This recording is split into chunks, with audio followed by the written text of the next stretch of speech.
Hello అండి అందరికీ welcome back to కొత్త రుచులు. ఈరోజు మన వీడియోలో కొబ్బరి క్యారమెల్ కాంబినేషన్లో ఒక మంచి స్వీట్ని తయారు చేసుకుందాం. ఈ స్వీట్ అయితే బయట నుంచి క్రిస్పీగా లోపల సాఫ్ట్గా చాలా చాలా రుచిగా ఉంటుంది. ఎప్పుడు చేసుకుని కొబ్బరి లడ్డూలా కాకుండా కొంచెం కొత్తగా ఈ స్వీట్ని ట్రై చేయండి. పిల్లలైతే అడిగి మరీ తింటారు. చాలా చాలా రుచిగా ఉంటాయి ఇవి. ఇప్పుడు కడాయిలోకి 1 టేబుల్ స్పూన్ నెయ్యి వేసుకుని ఇందులోకి 10 నుంచి 12 వరకు బాదాం పలుకులను అయితే తీసుకున్నాను. మీరు ఈ బాదాం ప్లేస్లో జీడిపప్పు పలుకులను కూడా తీసుకోవచ్చు. వీటిని నేతిలో 1 నిమిషం పాటు క్రిస్పీగా అయ్యే వరకు వేయించుకుని తీసుకోవాలి. బాదాంని వేయించుకుని తీసుకున్న తర్వాత కడాయిలో నెయ్యి ఉంది సరిపోతుంది. తక్కువగా అనిపించిందనుకోండి 1 టేబుల్ స్పూన్ వరకు ఎక్స్ట్రా ఇందులో నెయ్యిని వేసుకోవచ్చు.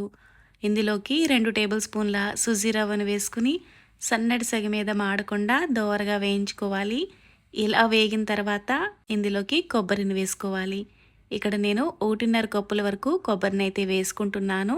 ఇక్కడ ఎండు కొబ్బరిని అయితే వేస్తున్నానండి. మీరు కావాలనుకుంటే పచ్చి కొబ్బరిని కూడా వేసుకోవచ్చు. పచ్చి కొబ్బరిని వేసుకుంటే కొబ్బరికి ఉన్న బ్రౌన్ పార్ట్ని తీసేసుకుని వేసుకోవాలి. ఇలా బ్రౌన్ పార్ట్ని తీసుకుని వేసుకోవడం వల్ల లడ్డూలు చాలా సాఫ్ట్గా మృదువుగా ఉంటాయన్నమాట. ఇలా కొబ్బరిని సన్నటి సగ మీద ఇలా కాసేపు దోరగా వేయించుకుంటే సరిపోతుంది. మరి రంగు మారేటట్టు కూడా వేయించుకోక్కర్లేదు.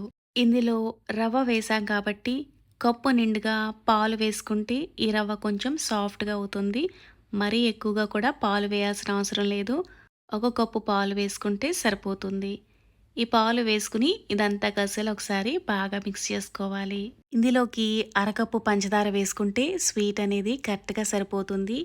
ఇక్కడ నేను పంచదార వేశాను కదా, మీరు కావాలనుకుంటే బెల్లాన్ని కూడా వేసుకోవచ్చండి.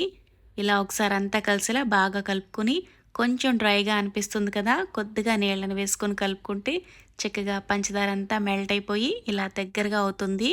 ఇలా స్వీట్ దగ్గరగా అవుతుంది కదా, ఇందులోకి కొద్దిగా యాలకుల పొడి వేసుకుంటే ఫ్లేవర్ బాగుంటుంది. గరిటతో కలుపుకుంటూ 1-2 నిమిషాల పాటు ఉడికించుకున్నాం అనుకోండి, ఇలా పాన్ నుంచి సెపరేట్ అయిపోతుంది. ఇలా అయితే సరిపోతుంది. మరీ ఎక్కువసేపు ఉడికించుకున్న స్వీట్ చాలా గట్టిగా అయిపోతుంది. ఇలా పాన్ నుంచి సెపరేట్ అయిన తర్వాత స్టవ్ ఆఫ్ చేసేసుకుని కాస్త చల్లారిన తర్వాత విడలో చూపిస్తున్నట్లుగా ఇలా కొద్దిగా స్వీట్ని తీసుకుని మధ్యలో బాదాంని పెట్టుకుని ఇలా చిన్న బౌల్స్ లాగా చేసుకుని అయితే ప్లేట్లోకి తీసుకోవాలి. ఇదే విధంగా మొత్తం కొబ్బరి ఉండలన్నిటిని తయారు చేసుకుని ప్లేట్లోకి తీసుకోవాలి. ఇలా తయారు చేసుకుని కొబ్బరి ఉండల్ని కాసేపు పక్కకు పెట్టుకుని కడాయిలోకి కప్పు నిండుగా పంచదారని తీసుకోవాలి. మంటని మీడియం ఫ్లేమ్లోనే ఉంచుకుని గరిటతో కలుపుకుంటూ ఉడికించుకున్నామనుకోండి, పంచదార అంతా మెల్ట్ అయిపోయి క్యారమెల్ అవుతుంది. ఇలా అయితే సరిపోతుంది. మరి ఎక్కువసేపు ఉడికించుకున్నా ఇంకా డార్క్గా అయిపోయి చేదుగా అయిపోతుంది.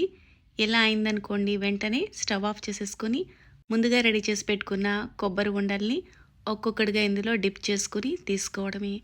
ఇలాగే మొత్తం అన్నిటిని డిప్ చేసుకొని తీసుకోవాలి. ఈ ప్రాసెస్లో మీరు స్లోగా డిప్ చేసుకొని తీసుకున్నారనుకోండి, కొంచెం థిక్గా అయిపోతుంది కదా, అలాంటప్పుడు క్యారమెల్ని తిరిగి వేడి చేసుకుని పల్చగా అయిన తర్వాత ఒక్కొక్కటిగా కొబ్బరి ఉండల్ని డిప్ చేసుకుని తీసుకోవాలి. ఇలాగే మొత్తం అన్నిటిని డిప్ చేసుకుని తీసుకోవాలి. అంతేనండి, ఎంతో రుచిగా ఉండే క్యారమెల్ కొబ్బరి ఉండలు అయితే రెడీ అయిపోయాయి. ఇవి బయట నుంచి క్రిస్పీగా లోపల సాఫ్ట్గా చాలా చాలా రుచిగా ఉంటాయి. ఎప్పుడూ చేసుకునే నార్మల్ కొబ్బరి ఉండలా కాకుండా ఇలా క్యారమెల్ కొబ్బరి ఉండలు చేయండి. పిల్లలు కూడా చాలా ఇష్టంగా తింటారు. మీరు ట్రై చేసి ఎలా అనిపించిందో నాకు కామెంట్ చేయండి. Thanks for watching.